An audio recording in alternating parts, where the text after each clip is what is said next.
Hello everyone, welcome to tech study with learn channel. जैसा कि आपको थंबनेल से पता चल ही गया कि आज का वीडियो बहुत ही इंपॉर्टेंट होने वाला है, ख़ास तौर पे उन स्टूडेंट्स के लिए जो इस साल यानी कि 21-22 में क्लास 10th और 12th के बोर्ड के एग्ज़ाम देने वाले हैं। तो इस वीडियो को स्किप नहीं करना है, ध्यान से देखना है और समझना है कि क्या क्या चेंजेस सीबीएसई आपके लिए लेकर आई है। और ये वीडियो काफ़ी इम्पॉर्टेंट है आप लोगों के लिए। और जो भी इस चैनल पे अभी नए यूज़र ज्वाइन हुए तो प्लीज़ इस चैनल को लाइक करें, शेयर करें, सब्सक्राइब करें, ताकि आगे से आपके पास लेटेस्ट इन्फॉर्मेशन पहुंच सके सीबीएसई से रिलेटेड, टेक्नोलॉजी से रिलेटेड और एनएसक्यूएफ सब्जेक्ट से रिलेटेड आपके पास इन्फॉर्मेशन पहुंच सके। तो चलिए वीडियो को ज़्यादा आगे लंबी ना बढ़ाते हुए हम स्टार्ट करते हैं। तो ये सीबीएसई का सर्कुलर है। इसमें जो सर्कुलर नंबर है आपका ACAD 5121 और ये जुलाई 5/21 को आया था। इसमें कई सारे चेंजेस किए गए हैं, सीबीएसई ने करे हैं। जैसा कि सीबीएसई ने पिछले सत्र में क्या करा था कि कोविड-19 की सिचुएशन काफ़ी ज़्यादा बढ़ रही थी, तो उन्होंने कई सारे चेंजेस करे थे, बदलाव करे थे। और उस कंडीशन में जो भी सीबीएसई से एफिलेटेड स्कूल है, तो सीबीएसई ने उन्होंने गाइडलाइंस दी थी कि आपको मार्क्स कैसे देने हैं। उन्होंने पूरे सेशन के जो भी ओवरऑल बच्चों ने एग्ज़ाम दिया, यूटी का, असाइनमेंट का या फिर प्रैक्टिकल का, इन सबको जोड़ के कंबाइन करके बच्चों को 10th और 12th के नंबर दिए हैं, मार्क्स दिए हैं। इस साल इन्होंने कुछ स्पेशल स्कीम लागू करी है, वो इस तरह से है। सेकंड पॉइंट देखें यहाँ पे, स्पेशल स्कीम फॉर 21-22। इसके अकॉर्डिंग जो आपका जो सेशन है इस साल का 21-22 वो 2 टर्म में बांटा गया है।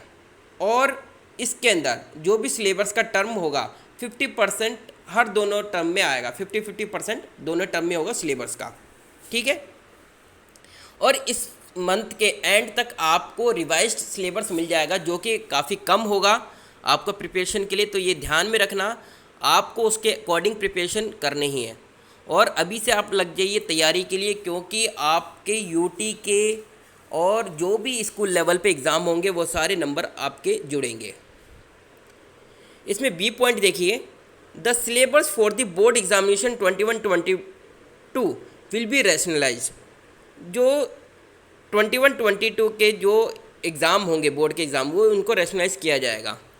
जैसे कि और ये नोटिफाई कर दिया जाएगा जुलाई 21 के अंदर, ठीक है। लास्ट में आपको बता दिया जाएगा। आप बच्चों को, जो भी बच्चे इस साल एग्ज़ाम देने वाले बोर्ड के, उनको ध्यान में रखना है कि इंटरनल असेसमेंट में उनको पूरी अच्छी तरह से मेहनत करनी है, उनको अच्छे नंबर लाने हैं। चाहे वो असेसमेंट देना हो, असेसमेंट प्रैक्टिकल देना हो, प्रोजेक्ट वर्क करना हो, उनमें अच्छे नंबर लाने। Okay. Detail of curriculum transaction, class 9th और 10th इंटरनल असेसमेंट, इनको भी ध्यान में रखा जाएगा, ऑब्जर्व किया जाएगा सीबीएसई द्वारा। और जो सीबीएसई के थ्रू इनको स्कूल को गाइडलाइंस मिल जाएगी कि आपको कितने पीरियोडिक, 3 पीरियोडिक टेस्ट होने चाहिए, student enrichment, portfolio, practical work, जो भी स्कूल लेवल पर होगा उन सबको भी सीबीएसई ध्यान में रखकर मार्क्स देगी। क्लास 11-12 में भी इस तरह से ही होगा। Okay.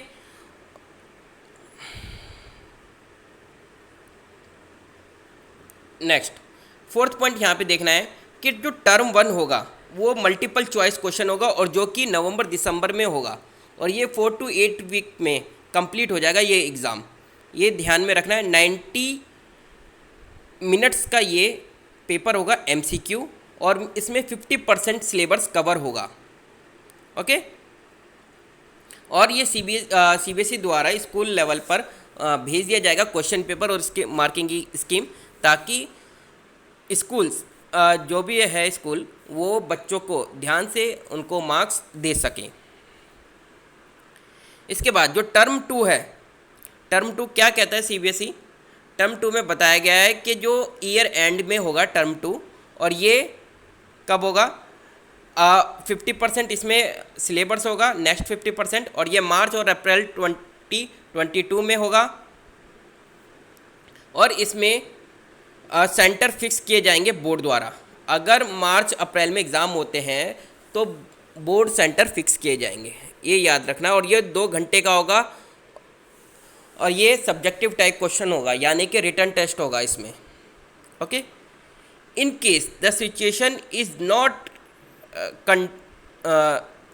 conducive for normal descriptive examination, a 90 minutes MCQ based exam will be conducted at the end of the term 2।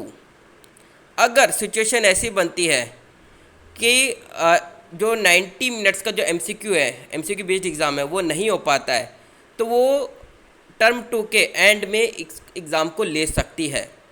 ठीक है ना। Marks of term 2 examination would contribute to the final overall score. जो marks term 2 का exam है जो दिया जाएगा, वो ओवरऑल स्कोर के ऊपर ध्यान में रखकर आपको मार्क्स दिए जाएंगे। ओके, इसमें 6 पॉइंट है, ये ध्यान से आपको समझना है कि कैसे क्या सिचुएशन होती है। इसमें 4 पॉइंट बताए गए हैं। पहला पॉइंट जो ए है, अगर इनके सिचुएशन में पेंडेमिक इम्प्रूव हो जाती है, स्टूडेंट स्कूल आने लग जाते हैं और सेंटर कर दिया जाता है कि आप सेंटर या तो स्कूल में एग्ज़ाम देने लग जाएंगे या सेंटर पे, तो उस कंडीशन में क्या होगा, बोर्ड क्या करेगी, दोनों टर्म 1 एंड टर्म 2 जो उसका होगा एट स्कूल लेवल या सेंटर लेवल पे, उसमें theory marks will be distributed equally. इन दोनों में थ्योरी मार्क्स को इक्वली डिस्ट्रीब्यूट किया जाएगा। ओके, पार्ट बी में, in case situation of pandemic forces complete closure of school during November दिसंबर।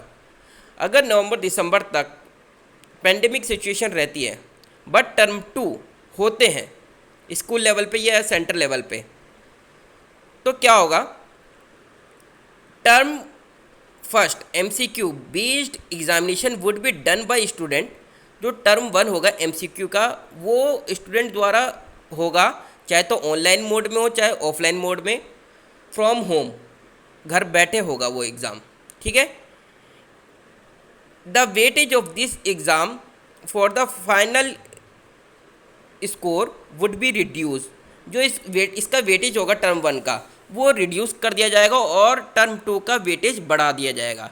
यानी कि टर्म 2 का जो वेटेज ऑफ मार्क्स है वो बढ़ा दिया जाएगा और टर्म 1 का कम कर दिया जाएगा, अगर नवंबर दिसंबर तक ये पेंडेमिक सिचुएशन रहती है। सी पॉइंट इसमें देखिए, in case situation of the pandemic forces complete closure of school during March April. अगर मार्च अप्रैल तक क्लोजर रहता है but term 1 are held at school और सेंटर, लेकिन टर्म 1 होते हैं स्कूल और सेंटर में, तो क्या होगा, उस कंडीशन में क्या होगा, result would be based on the performance of students on term 1 MCQ based. जो रिज़ल्ट होगा वो टर्म 1 के MCQ के बेस्ड पर होगा, उनकी परफॉर्मेंस के अकॉर्डिंग बना जाएगा और इसमें इंटरनल असेसमेंट को भी जोड़ा जाएगा। The weightage of marks of term 1 examination conduct by the board will increase. तो जो वेटेज होगा मार्क्स का टर्म 1 का, वो इंक्रीज कर दिया जाएगा और टर्म 2 का डिक्रीज कर दिया जाएगा।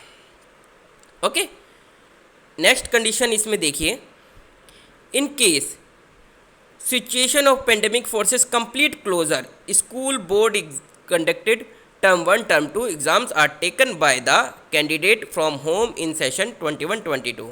अगर पेंडेमिक सिचुएशन रहती है दोनों टर्म के अंदर, तो जो भी एग्ज़ाम होगा वो कैंडिडेट द्वारा घर पे ही लिया जाएगा 21-22 के सत्र के अंदर। और इसमें रिजल्ट कैसे प्रिपेयर किया जाएगा टर्म 1 और टर्म 2 का, इसके अंदर जो बच्चों के असेसमेंट होगा, प्रैक्टिकल होगा, प्रोजेक्ट वर्क होगा, theory marks of term 1 and 2 examination taken by the candidate at home, और वो होम पे लिया जाएगा जो थ्योरी मार्क्स का पेपर होगा 10th और 12th का, और उसको मॉडरेशन किया जाएगा और अदर मेजर्स जोड़े जाएंगे और उसके ऊपर रिलेबिलिटी ली जाएगी, रिलेबिलिटी ऑफ असेसमेंट किया जाएगा, वैलिडिटी एंड रिलेबिलिटी किया जाएगा।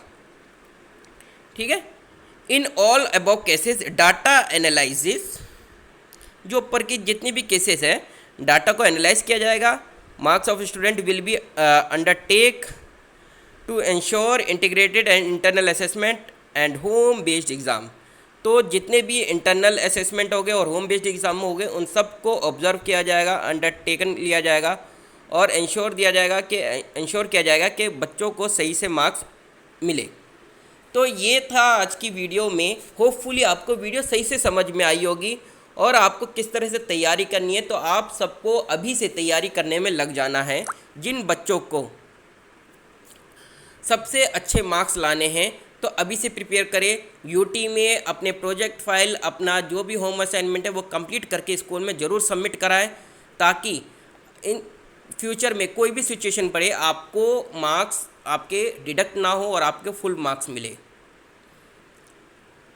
एट लास्ट आप सबसे रिक्वेस्ट है, इस चैनल को लाइक करें, शेयर करें, सब्सक्राइब करें, ताकि आपके पास सबसे पहले जो भी लेटेस्ट इन्फॉर्मेशन उसकी नोटिफिकेशन आपके पास मिल सके और आप उस वीडियो को देख सकें। डिस्क्रिप्शन में आपको ये सर्कुलर मिल जाएगा, वहाँ से आप इस सर्कुलर को डाउनलोड कर सकते हो और अच्छी तरह से समझ सकते हो। तब तक के लिए thank you and have a nice day.